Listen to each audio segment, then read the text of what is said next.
PIF&J presents Breaking Ground. Hello, PIF family. Welcome to our brand new Bible study series that we're starting on our website. This is called Breaking Ground. I want to begin here today with a quick personal story. Now, a couple of years ago, or actually more than that, a few years ago, I was invited to a couple's home for a dinner. The dinner was absolutely amazing. We spent hours swapping stories, just talking and laughing. It was a great time. And I couldn't help myself at the very end to compliment what was prepared for me and the meal. The dish that I enjoyed the most was the mashed potatoes. And I couldn't help but to tell her, hey, everything was great, but the mashed potatoes was my favorite, and it was wonderful. I mean, the texture, the seasoning, the gravy, it was absolutely on point. And after sharing this with them, the couple began to laugh. And can I tell you, in that very moment, although it must have been nothing more than a few seconds, it felt extremely long, and a rush of emotions coursed through me. Like there was this shame, there was this fear. Like, did I say something wrong? Did I mispronounce something? Did I accidentally call it mashed tomatoes? And while I was going through this, I guess the wife noticed it because she stopped herself from laughing and quickly said, Pastor Joe, so sorry. We were just hoping that you wouldn't mention anything about the mashed potatoes because everything on the menu tonight was homemade, but the potatoes, they're from KFC. Now, church, I want to bring your attention not to this whole KFC and the mashed potato part, but I want to bring your attention to this feeling that I experienced of being lost, confused, and feeling completely out of the loop. You see, what happens in the Bible oftentimes is that whenever Jesus spoke, many felt the same way. They felt lost and also confused. And in our passage that we plan on studying, which is Matthew chapter 13, this is where Jesus acknowledges the very similar situation. You see, church, Jesus spoke many times in parables. I'm sure you know what parables are, but here's my definition. They are illustrations to illuminate the truth. And even though these parables many times were real world examples, like the example that we're going to be using here today is the parable of the sower, but it left most people lost and confused when hearing it. And here lies the correlation. The inability, church, to understand the parable is no different than our inability to understand the Bible. You see, whether we think that the Bible is irrelevant, that it's archaic, or it's perhaps too constrictive, the Bible can make us feel lost and confused. I'm sure you know what I'm talking about. But here's the truth. There ought to be a great hunger from us for us to know, to understand, and to apply the Bible in our lives. But because of our confusion, because we feel lost when reading it, we tend to distance ourselves from this word of God. And I believe that our parable that we're about to study today is where we ought to begin, because this is what the parable of the sower does. You see, this parable of the sower, is found in Matthew, Mark, and Luke. It's one of the few parables that's found in all three synoptic gospels. But what stands out is that this parable, amongst the rest, has three sections. So check this out. In chapter 13 of Matthew, verses 1 through 9 is the parable itself, and verses 10 through 17 is the purpose behind the parable, and then verses 18 through 23 is the explanation. Now let's look at all three of these sections very carefully. The parable itself, everyone, is very elementary.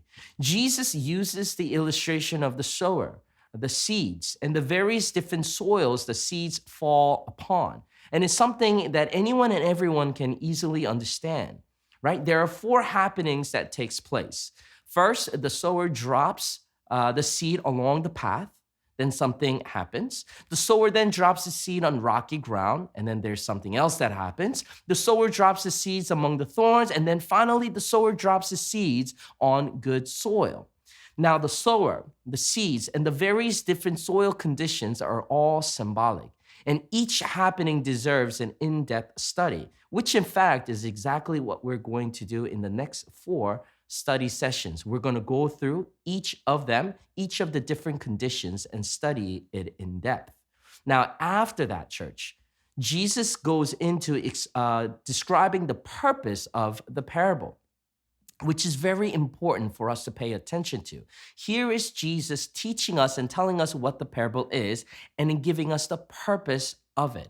Now, check this out, everyone. I'm often asked by young Christians today, why doesn't God just speak to us today like he did in the past?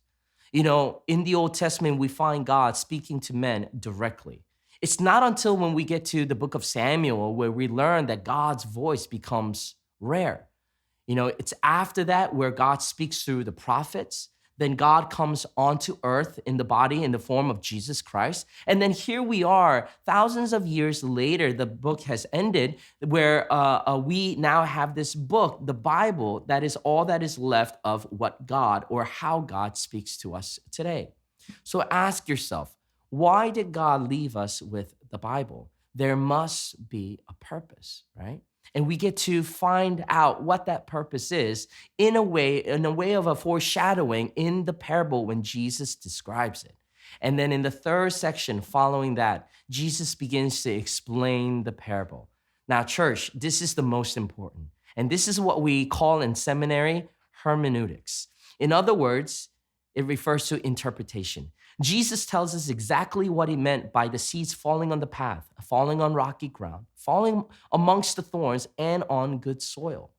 And here's the thing, learning to interpret is what helps the Bible come truly alive.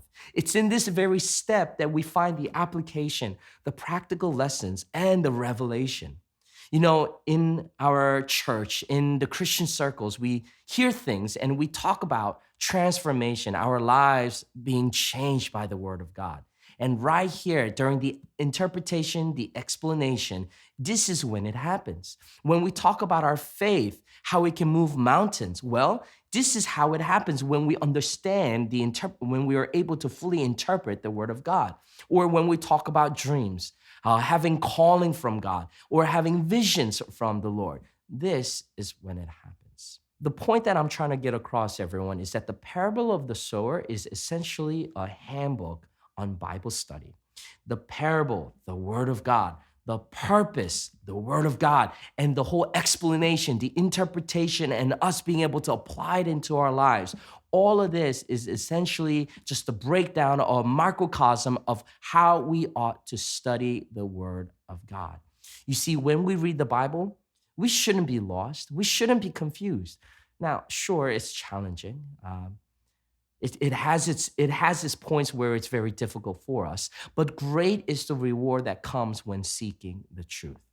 So church, on upcoming sessions that we're going to have, we will do a deep dive and in-depth study of each of the different conditioned soils. So today, what I would like to ask you to do is to make sure you read this passage of Matthew chapter 13, 1 through 23. Read it carefully, read it once, read it twice. Then I want you to look below the video for the study questions. These questions are designed to help you think critically and spiritually. It will give you multiple perspectives in allowing you to understand the Word of God. So church, this was simply an introduction of the parable of the sower. Starting next session, we will dive deeper into these conditions. But I pray and I hope that this will be a beginning and a start of you opening up the Word of God and studying it and allowing the Word of God to come alive in you. So thank you so much for tuning in and paying attention to what God is going to do in your life. And I hope and pray that it will be a blessing to you. So thank you so much, and I'll see you in the next session.